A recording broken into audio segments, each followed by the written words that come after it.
भारतीय वायुदलाला सरकारची खुली सूट, पाकिस्तानी विमानं आकाशात दिसल्यास तोडीस तोड उत्तर देण्याची मुभा.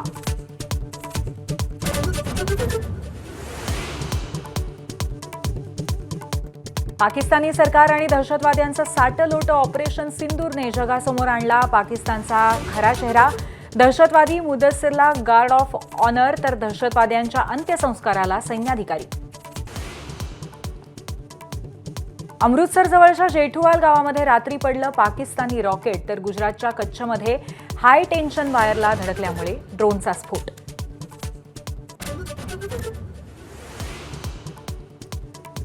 पाकिस्तानवरच्या स्ट्राईकनंतर महाराष्ट्राला अलर्ट. मुख्य धार्मिक स्थळं, पर्यटन स्थळांसाठी अलर्ट. संवेदनशील ठिकाणांची सुरक्षा वाढवण्याचाही निर्णय.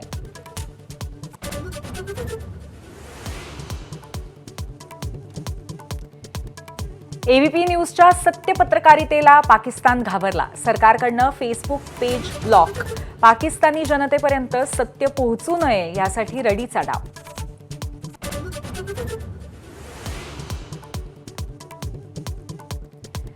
भारताच्या एअर स्ट्राईकनंतर पाकिस्तानचं मोठं नुकसान. बुरिदकेमधल्या लष्कर-ए तोयबा आणि बहावलपूरमधल्या जैश-ए-मोहम्मदच्या बेचिराख मुख्यालयाचे एक्सक्लुझिव्ह फोटो माझ्या हाती.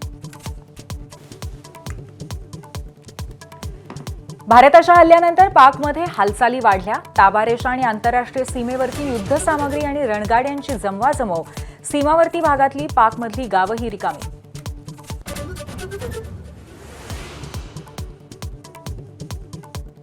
पूंछमध्ये पाकिस्तानकडनं अंदाधुंद गोळीबार. 15 भारतीयांचा मृत्यू.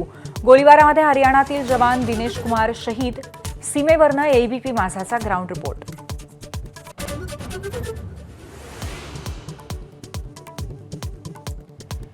संरक्षण मंत्री राजनाथ सिंगांच्या अध्यक्षतेखाली सर्वपक्षीय बैठकीला सुरुवात. एअर स्ट्राईक आधीच्या बैठकीला दांडी मारणारेही आजच्या बैठकीला उपस्थित.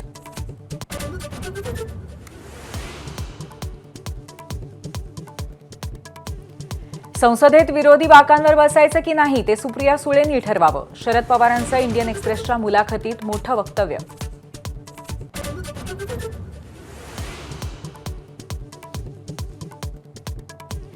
मनसे अध्यक्ष राज ठाकरे यांनी काल सकाळी घेतली मुख्यमंत्री फडणवीसांची भेट. वर्षा निवासस्थानी झालेल्या भेटीचं कारण गुलदस्त्या. मालेगाव 2008 बॉम्बस्फोट खटल्याची सुनावणी आता 31 जुलैला. पुढच्या सुनावणीच्या वेळी खटल्याचा निकाल अपेक्षित. साध्वी प्रज्ञा सिंग ठाकूरची प्रतिक्रिया.